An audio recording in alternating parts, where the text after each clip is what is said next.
But Martha was distracted by all the preparations that had to be made.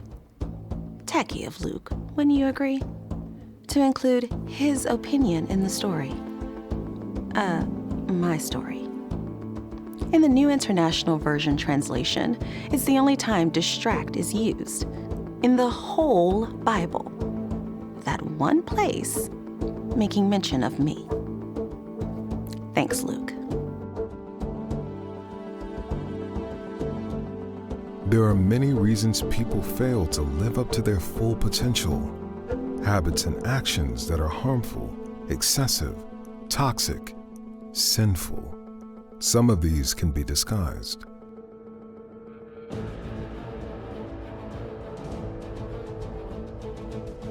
Distract, distrack, off track. You're thinking about one thing, and something else drives you off that track.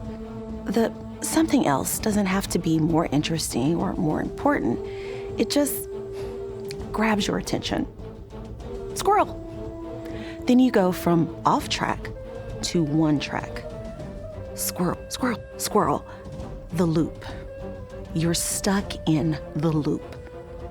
But it's all about distractions. Mary, Lazarus, and I live in a small village. Mary's my sister, Lazarus my brother. I hear that Jesus, whom I've only heard about, good things, miracles, teachings, loves children, Jesus, will be coming through our village on his way to Jerusalem. I send word to his disciples who are with him that we would love to welcome Jesus into our home. Our home is the only one in the area large enough to accommodate Jesus and, well, at least some of his followers. I expect to hear back in a day or two whether Jesus will accept our invitation.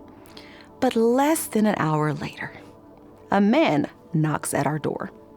A strange man, Galilean by his look and accent, and he had workman hands, a laborer, fisherman, most probably. Andrew. He introduces himself and tells me Jesus would very much appreciate staying at our house, and gives me the good news that he will be arriving within an hour. An hour. I 100% panic. 1,000 preparations rush through my mind, like squirrels in a stampede. Preparations that have to be made to host Jesus and his friends. Preparations, hurry. Preparations, go. Preparations, faster. Preparations, or preparations else. Failure. The loop. The dance. Whatever you want to call it. Hosting. Do you know our culture? Hosting is not just a national pastime. It's practically a national sport. Competitive sport. I call the servants together. Lay out the game plan. One group will race to the market, purchase food and wine. Another group clean the house top to bottom. The rest clothes, best clothes, out and ready to go.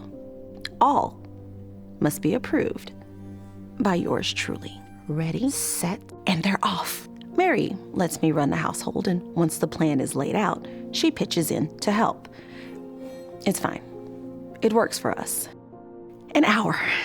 Now, I won't call Andrew a liar, but he certainly has no sense of time. Seems like less than half an hour later, I hear men laughing and talking loudly, and it's getting closer and closer. Yep, they're coming to our house. I peek out the window. I am mortified.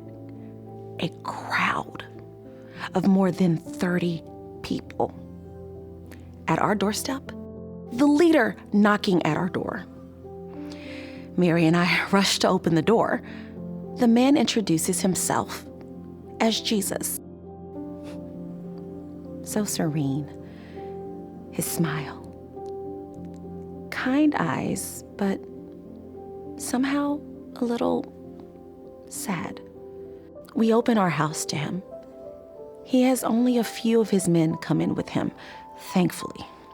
Because trust me, our to-do list, not checked off. He tells the others to wait for him at the edge of town. That's great news. He doesn't say how long he will be, Seems they're used to waiting however long it takes. We set out all of the chairs we have. It is exactly enough. Did he know that? I'm back on. I don't hurry. I rush to the back of the house. So many things to do.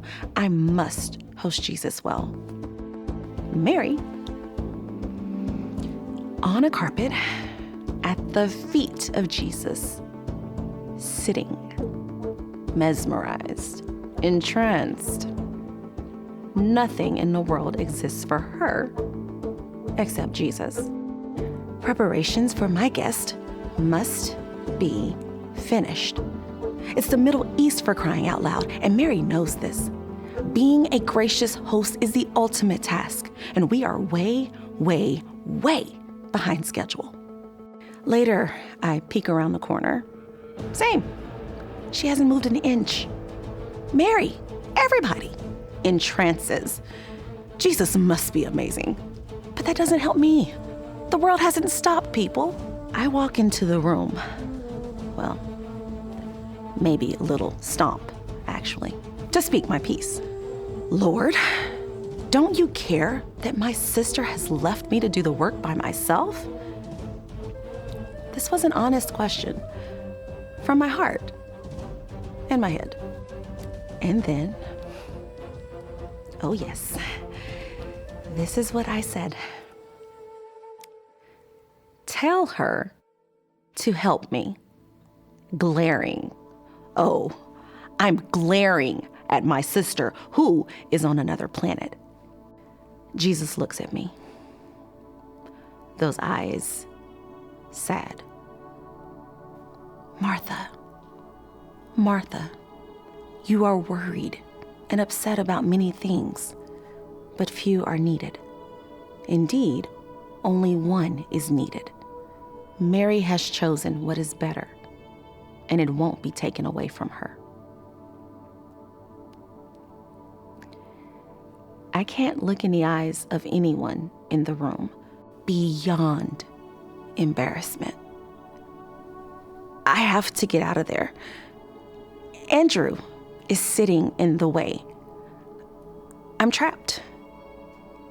His eyes say, I totally get it. He gives a welcome to the club shrug. You know, the shrug.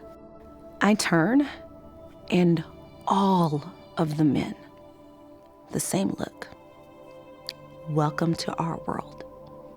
Every person in that room, except for me and Mary, has walked away from everything just to be with Jesus. They have given up every worldly possession, families, jobs, future, their distractions, to be with Jesus, to hear his every word, to be with him, to know him. I'm faced with the same decision. Time screeches to a standstill. Do I give up the only way of life I know to be with Jesus? Distractions are my comfort zone. Some are empty distractions, but not all. Some are necessary. They have to be done. They have to be done by me. People turn back to Jesus. He's telling a story of a farmer who went to sow his seeds in the field. It is obvious the men in the room have heard the story before. Jesus tells it as a reminder, and so Mary and I can hear it. The men ask him what the parable means. Jesus explains, I hear only one sentence. It loops over and over and over. The seed that fell among the thorns stands for those who hear. But as they go their way, they are choked by life's worries. Riches and pleasures, he says. But it's the worries that cut me to the core.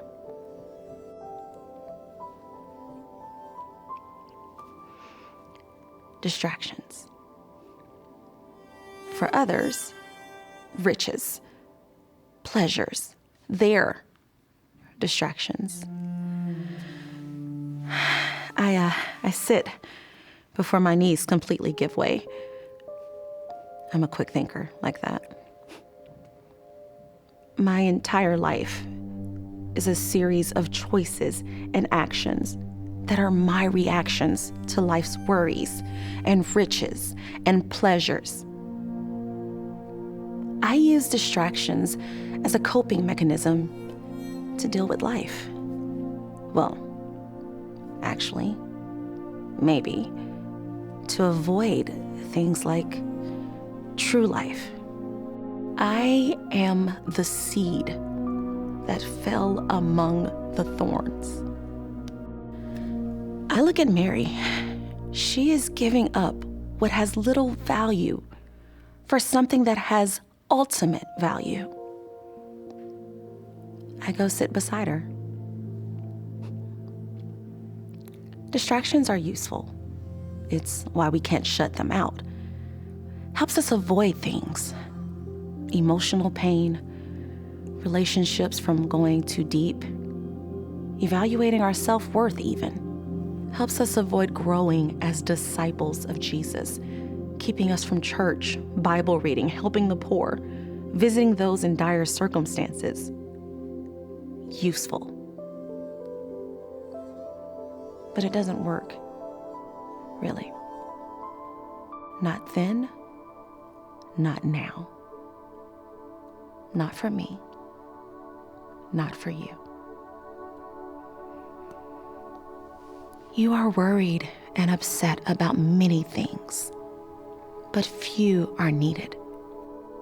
Indeed, only one is needed. Choose what is better, and it won't be taken away from you.